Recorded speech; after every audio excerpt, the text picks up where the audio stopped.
Everybody in the orchestra, include the conductor, must be very brave. Just to start.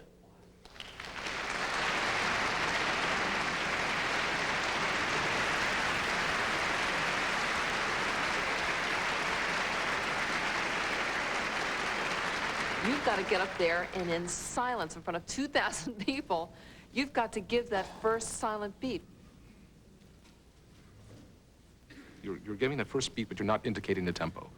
He's showing you where to start, but he can't really conduct the first 3 notes of that piece.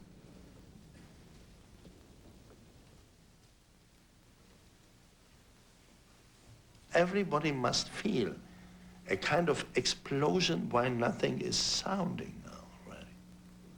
It's the tension of like a lightning in the thunderstorm comes down. It's the opening. It's the Bible. It's the creation before the planets, stars were formed.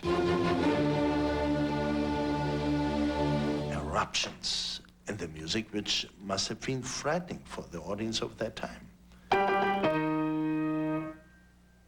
We don't know what's going to happen next. It's a human eruption of somebody who is so impatient to say, I want to forget all my illness, all my handicaps, what I have.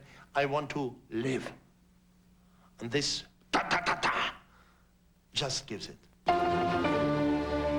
We still don't know whether it's fast or slow. It could go.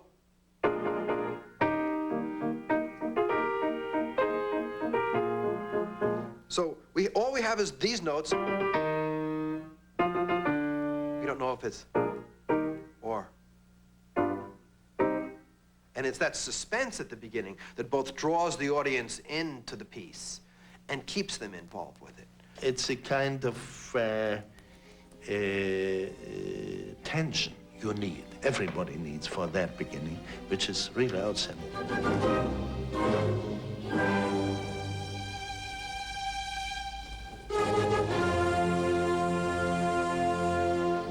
What Beethoven managed to do is to really keep the suspense going in the piece. And the way you keep the suspense going in a piece is rather both simple and complicated. You don't write a dramatic piece by just writing a whole lot of dramatic music, something a lot of contemporary composers might want to learn from. You intersperse little bits that are lacking in drama. I mean, the second idea, that's not there because the piece is about that peaceful moment. That peaceful moment is there to make this sound even more expressive and powerful than it would otherwise seem.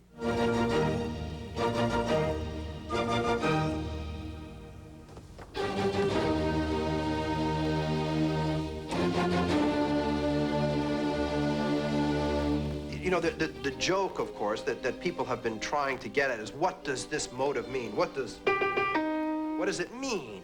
I don't think anyone could really say, but his servant, amanuensis, Schindler, apparently asked him once, and Beethoven, perhaps to mock Schindler, perhaps to tell the truth, perhaps because he just didn't feel like saying anything else, said, "So fate knocks at the door." And of course, when it was taught in the New York public schools for years, it was, you know, fate at the door, Beethoven's Fifth. And I think to think of it as a literal idea of fate knocking at the door may not be accurate. But there is some notion of overcoming something powerful. Beethoven very often started with this kind of feelings he had in life. He went more and more deaf as a musician. That's just total tragedy. And in the Fifth Symphony, it's a kind of tragedy, but also to try to overcome. When the theme appears at the beginning, it's...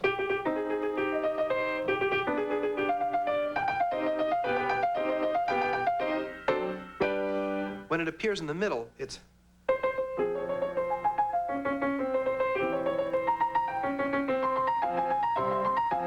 And instead of... you get...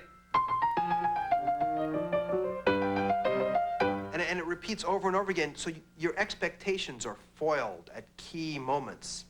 And that's part of working it out. You take it, and in a sense what he does is to go from,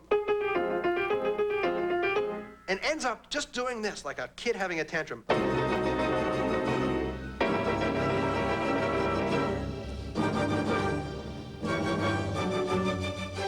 He takes that idea and just turns it into something completely different.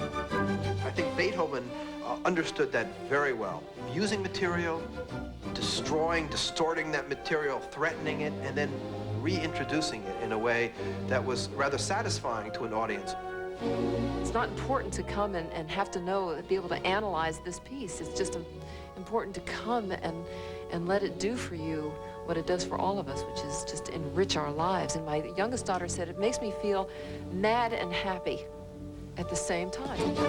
While not selling out in any way, he was aware of his audience. And today, I think there's a sense where people are tailoring their music for an audience. They sit down and say, what does the audience want to hear? At least those who are more commercially successful. Beethoven seemed to have the savvy to be able to do what he wanted at the same time he understood what his audience was interested in. Beethoven's Fifth, probably the big moment for horn, is in the third movement. Now, when you're listening to it tonight, you'll hear the third movement start very softly, then it'll come to a stop. And all of a sudden, the horns will go, pa-pa-pa-pam, pa-pa-pa-pam, pa-pa-pa-pam, be-a-pa-pa. Now, what's in that I've got to think about? Well, one thing. Do I want it to be pum-pum-pum-pum, pum-pum-pum-pum, pum-pum-pum-pum, be-a-pa-pa, or do I want it to be pa-pa-pa-pum, pa-pa-pa-pum, pa-pa-pa-pa? That's one thing, all right? So I would choose the second.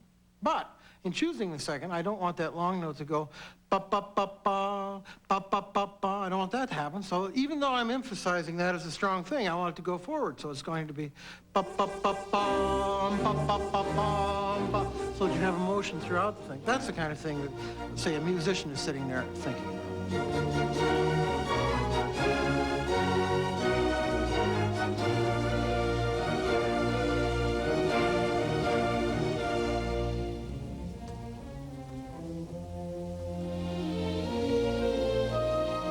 Remember, the most powerful literary work of the time was Faust.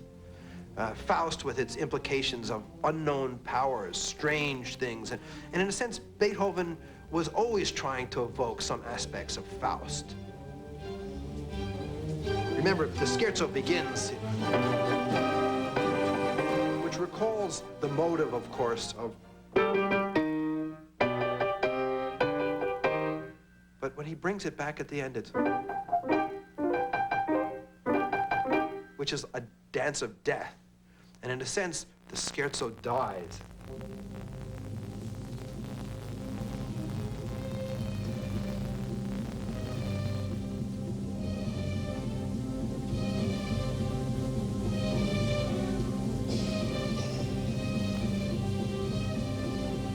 And it's almost as if the light keeps getting brighter and brighter here, and you get this.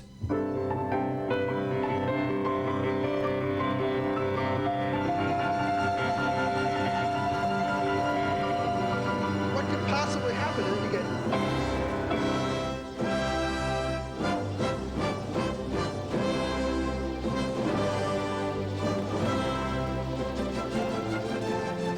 And it kind of remakes itself, rebuilds itself out of its own ashes in a kind of phoenix-like way, only to burst like a kind of military symphony in the last movement. And that's one of the, I think, most exciting moments in 19th century music. Always from night to light. This is the same then at the ending of this scherzo. If the C major comes out of the last movement, it's just such a gloss, like the sun breaks through after night. And this, for me, is so typical for Beethoven's spirit in his life. The saying, ich will dem Schicksal in den Rachen greifen. I will defeat myself like a lion, and I want to overcome all those difficulties. I think this example for lifestyle for everybody is still in our time.